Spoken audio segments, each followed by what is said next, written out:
Hi there, my name is Moray and I am a fashion designer who is obsessed with history. I'm only realistically 2 months into full-time studying history, and we usually do videos on famous people from antiquity, but we're just gonna get to the point. Today I'm doing a video on the confusion about the sub-Roman period and the Arthurian Age. The period of history I most love is the Gallo-Roman period.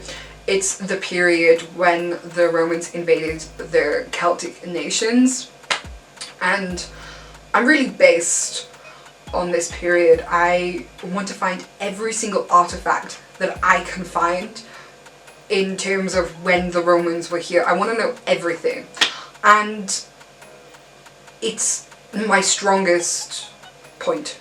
I study scholars like Barrett Cunliffe, and I'm obsessed with the Latin period, right?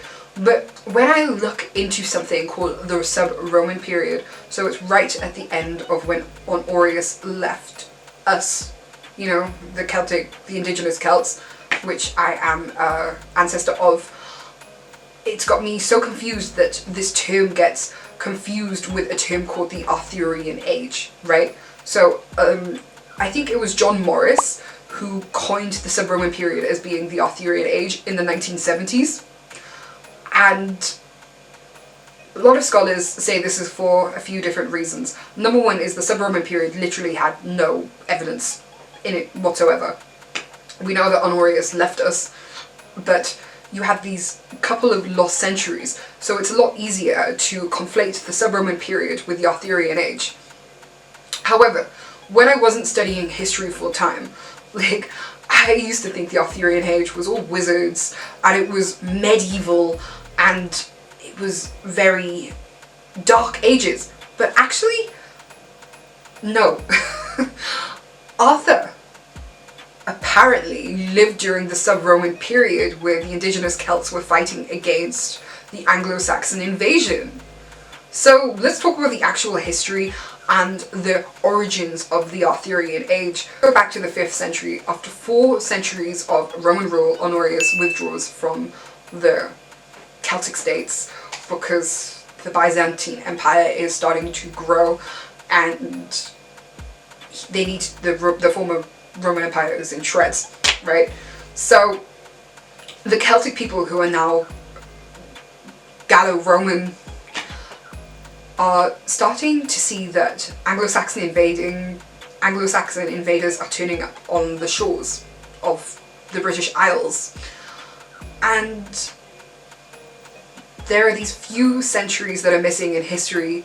Archaeologists are trying the hardest to discover as much as they can, but realistically there's not much that's going to come out about this. Now, we don't even have that many writers, but we do have one called Gildas, and he describes Arthur in the 5th century as Ambrosius Aurelianus, kind of a nice name.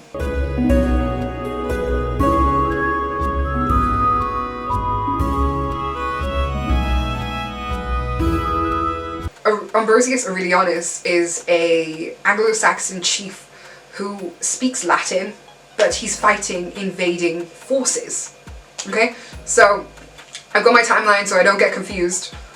Does it make any difference when I put my hand up? No. There's my timeline. Oh, I need to take off this hat as well. I thought this was like a vibe, but I probably look like an idiot. Mentions of Arthur, we have Taliesin, who is a poet, and he's from Strathclyde in Scotland, and he praises Arthur. However, despite having alleged to live in the 5th century, the first proper recorded mention of Arthur is in 930 AD, and it's written by Neninus, who is one of the most famous Arthur scholars. So Taliesin, Gildas, Neninus.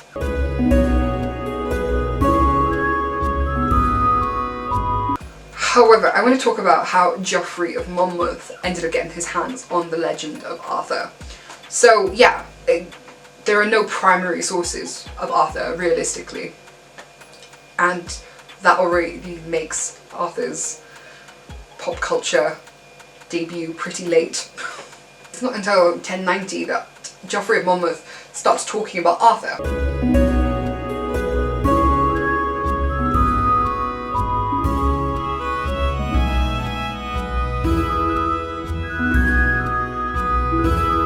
And the Arthurian tales are in their own subgenre called Arthurian romances. They are chivalrous romances that took off during the medieval period.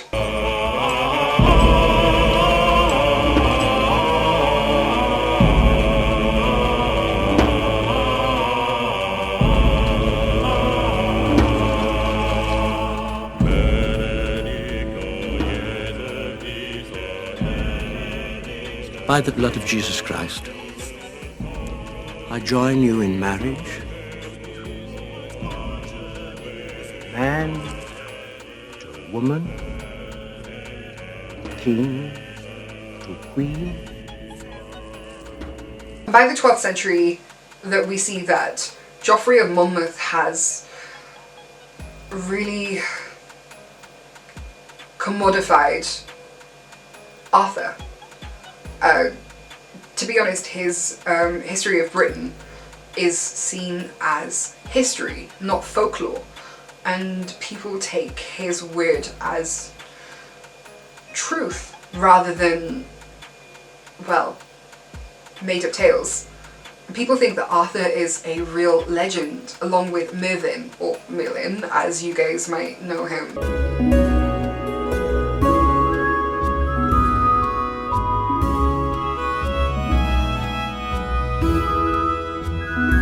Geoffrey of Monmouth's work chronicled a time that was like 600 years before his own. It's like me recording Christ, the medieval period, and my future ancestors thinking that the medieval period happened now. So, how do I put this in a modern day, like, context? It goes to show that people from history also took stuff from history.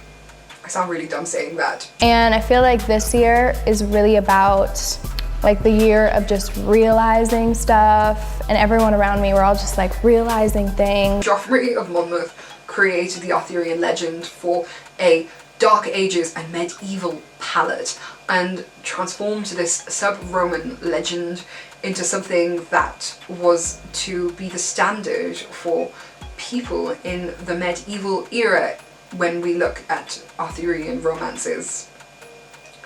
And I guess that's why we think of the Arthurian Age being medieval, because just like certain stereotypes have come from the Renaissance when they studied Rome, and they have stuck,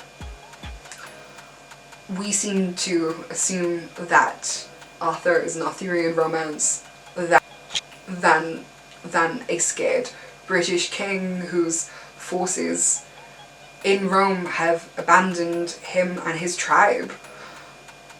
It's just a rant I have because I don't know what the purpose of this video is. Arthur's legend has been accepted as proper history now for so long, and so many readers, and Geoffrey of Monmouth's books have lived through the ages. Even in the 1500s we see Holinshed's Chronicles. The Chronicles read by Shakespeare. Shakespeare took the Arthurian legends, possibly with a pinch of salt, but potentially as proper history.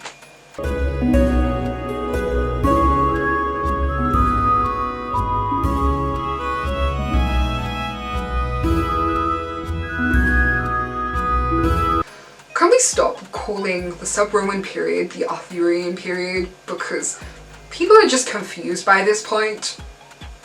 This was a rant. It was very different from my usual videos where I do deep dives into ancient leaders. But otherwise, hopefully see you in one of my other videos.